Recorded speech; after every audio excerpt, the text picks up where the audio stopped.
제주의 다양한 소식을 전해드리는 뉴스 브리핑 순서입니다. 먼저 주요 단신 전해드립니다. 좌남수 제주도의회 의장이 원희룡 지사를 상대로 지사직을 사퇴하는 마지막 날까지 도민을 우선 생각하라고 강조했습니다. 좌 의장은 오늘 열린 제396회 도의회 제1차 정례회 개회식에서 제주도가 최근 특별자치도 출범 15주년 행사를 서울에서 개최하려던 계획에 대해 중앙부처 국회와의 공감대가 중요하지만 도민보다 앞설 수는 없다며 이같이 말했습니다. 해마다 1,000억 원 넘는 도민 세금이 투입되는 버스 준공영제를 완전 공영제로 전환하자는 주장이 제기됐습니다.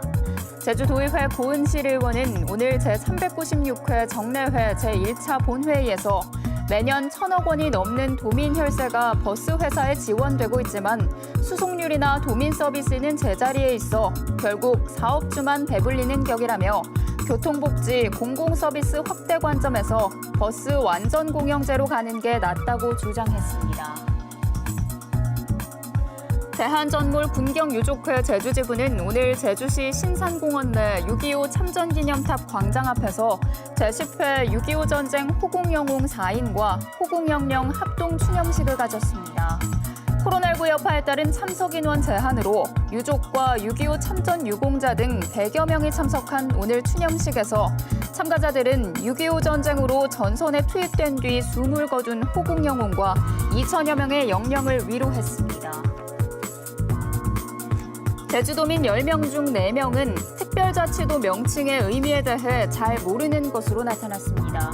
제주도가 특별자치도 출범 15주년을 맞아 인식조사한 결과를 보면 제주도의 명칭이 특별자치도로 바뀌게 된 배경과 의미에 대해 인지 59%, 비인지 40%로 나타났고 특히 18살에서 29살까지의 젊은 층과 학생층의 경우 인지도는 각각 36%, 27%에 불과했습니다. 이번 조사는 지난달 13일부터 엿새 동안 도민 1,000여 명을 대상으로 전화 면접과 온라인 조사 혼용 방식으로 진행됐으며 응답률은 14.1%, 표본 오차는 95% 신뢰 수준의 플러스 마이너스 3.1%포인트입니다. 제주도는 올해 제주산 양배추 가격이 하락해 농가들이 어려움을 겪고 있다며 가격 안정관리제를 발령해 도내 양배추 재배 농가에 14억 6천여만 원을 지원한다고 밝혔습니다. 가격 안정관리제는 농산물의 최저 목표 관리 기준 가격보다 시장 가격이 낮을 경우 발령되며 올해 제주산 양배추 생산량은 지난해보다 15.4% 증가한 9만 톤이 될 것으로 예상됩니다. 제주지방법원 제2형사부는 지난해 10월부터 2달 동안 6차례에 걸쳐 마약을 밀수입하고 제주시 자택에서 2차례 흡연한 31살 남성 김모 씨에게 마약관리법 위반죄를 물어 징역 3년, 집행유예 5년을 선고했습니다.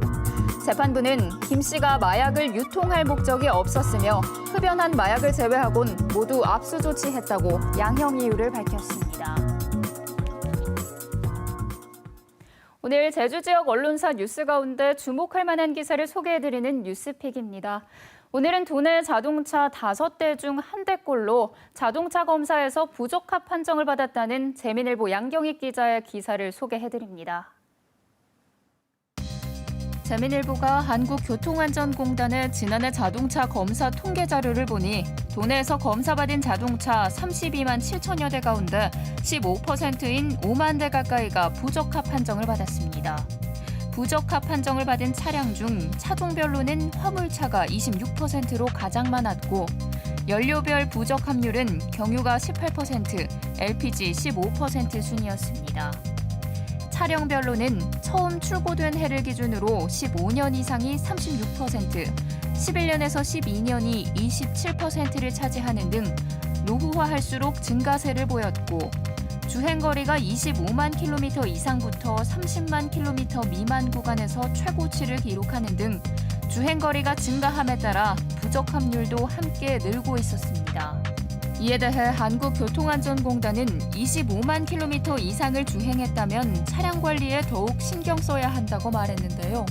자동차 검사에서 부적합 판정을 받은 차량을 운전하면 자신은 물론 다른 운전자의 안전운행을 위협하는 등 교통사고의 한 원인이 될 수 있다고 지적한 재민일보 기사를 오늘의 뉴스픽으로 소개해드렸습니다. 지금까지 뉴스브리핑입니다.